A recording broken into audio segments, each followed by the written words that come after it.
Bonjour les amis, j'espère que vous allez bien, que vous avez la pleine forme. On va parler dans cette vidéo de l'affaire de Montjoie, de la ferme des cochons laineux de Pierre-Guillaume Mercadal, parce que figurez-vous que j'ai été stupéfait par quelque chose dont je vais vous parler dans un instant. Mais tout d'abord, je veux réitérer mon soutien total à Pierre-Guillaume Mercadal, à la ferme des cochons laineux, à Papacito, ainsi que le soutien des Frères Dissidents, l'association que je représente. Pourquoi je vous fais cette vidéo? Parce que, j'ai reçu une notification, une suggestion, pas une notification, une suggestion, de la mairie de Montjoie. Donc je reçois une suggestion, vous savez, quand vous suivez des gens, on vous envoie, Facebook vous envoie des suggestions d'amis. Là, en l'occurrence, c'est une suggestion de page de la mairie de Montjoie, 82 400. Et donc j'ai décidé d'aller regarder, d'en savoir un petit peu plus sur ce village qui fait tant de bruit et essayer de comprendre un petit peu plus ce qu'était ce village et comment ça se passait là-bas.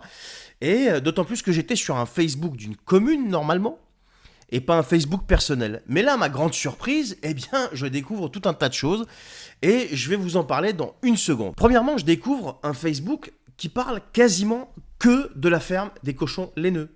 En gros, t'as très peu de publications sur Montjoie. À comparaison égale, si vous voulez, moi je regarde le Facebook de la commune où j'habite, qui est un peu plus grande que Montjoie, mais la commune où j'habite le Facebook parle de la commune et ne parle pas des petits soucis que pourrait avoir le maire ou je sais pas qui d'autre avec un de ses administrés. Mais à Montjoie, à ma grande surprise, tout ce qui est publié, c'est quasiment à 90%, vous pouvez aller jeter un œil, mairie de Montjoie, 82 400, c'est sur la ferme des cochons laineux et à charge, et de surcroît, c'est faux puisque ça a été prouvé.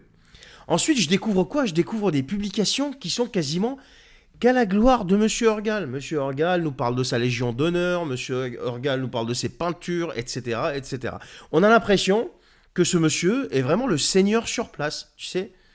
Je sais pas, c'est quand même assez bizarre pour le Facebook, encore une fois, d'une commune. Je ne parle pas du côté perso, je parle du Facebook d'une commune.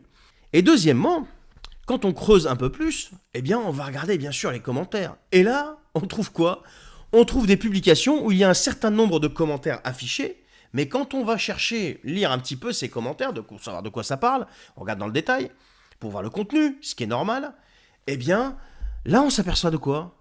Tout d'abord qu'on ne les voit pas tous, c'est-à-dire qu'il y a des commentaires qui ont été cachés, ça a été fait volontairement, parce que même quand vous cliquez sur voir tous les commentaires, là, tu vois pas le nombre de commentaires, voilà.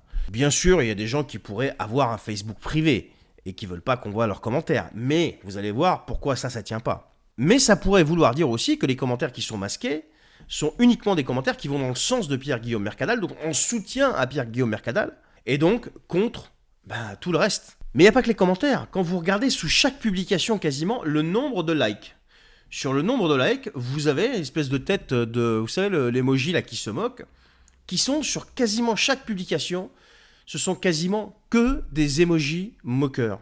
Alors vous pouvez vous demander pourquoi j'ai creusé ça, pourquoi ceci, ça rime à rien, c'est une perte de temps. Mais non, c'est pas une perte de temps les amis, parce qu'il s'agit de choses sérieuses. On a un monsieur qui subit depuis un certain nombre d'années des choses abominables. Et la pire des choses qu'il vient de subir, c'est la perte de son cheptel. Et heureusement qu'il y a une solidarité qui s'est mise en place, une vraie, on va en parler après. Donc oui, on va aller creuser, savoir ce qui se passe. Et c'est un droit le plus élémentaire, nous sommes dans un pays où il y a une liberté d'expression, bien sûr, qui doit s'exercer dans le respect de chacun. Donc voilà pourquoi je fais ça. Et la troisième chose, il y aurait une vingtaine d'administrés qui sont bloqués sur une commune qui, je crois, fait 160 habitants. Alors, si je compare encore une fois avec le Facebook de la commune où j'habite, le contenu ne relate jamais des problèmes qu'ils ont ou qu'ils auraient avec un administré. Et on n'a pas un Facebook qui est fait à la gloire du maire. D'accord? Et pourtant, on a un maire qui est très méritant ici, qui est très actif sur sa commune, qui fait beaucoup de choses pour sa commune. Et ce qu'il fait pour sa commune, c'est utile. Il agit vraiment pour ses administrés.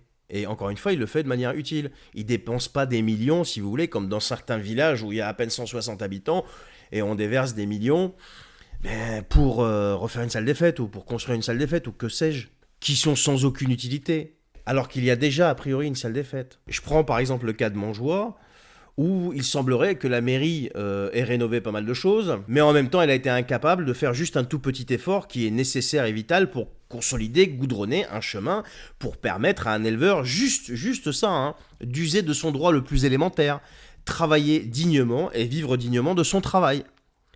Donc vous voyez qu'on met tout ça bout à bout, on a beau nous raconter ce qu'on veut, il y a quand même un hic quelque part. Il va falloir quand même que les pouvoirs publics s'emparent vraiment de cette histoire. On a aujourd'hui un éleveur qui subit un acharnement. Je ne veux pas citer de nom, je ne veux pas diffamer qui que ce soit, mais les faits sont têtus. Ce monsieur subit un acharnement depuis des années. Tout ça pourquoi? Parce qu'il réclame de pouvoir juste user de son droit le plus élémentaire, qui est de vivre et de travailler dignement. Et de vivre aussi du fruit de son travail. Et il ne demande rien d'autre. Et quand la solidarité, la vraie, s'est mise en place, eh bien, regardez le résultat, on a avoisiné, je crois qu'on les a même dépassés, je ne sais pas, je ne veux pas dire de bêtises, les 500 000 euros de dons, parce que les gens ont compris où était la vraie injustice. Merci de m'avoir écouté, les amis. Partagez cette vidéo. Je vous souhaite une excellente journée et encore un total soutien à Pierre-Guillaume, à Hugo et bien sûr tous ceux qui participent à aider Pierre-Guillaume Mercadal. Merci à vous, prenez soin de vous, à très bientôt.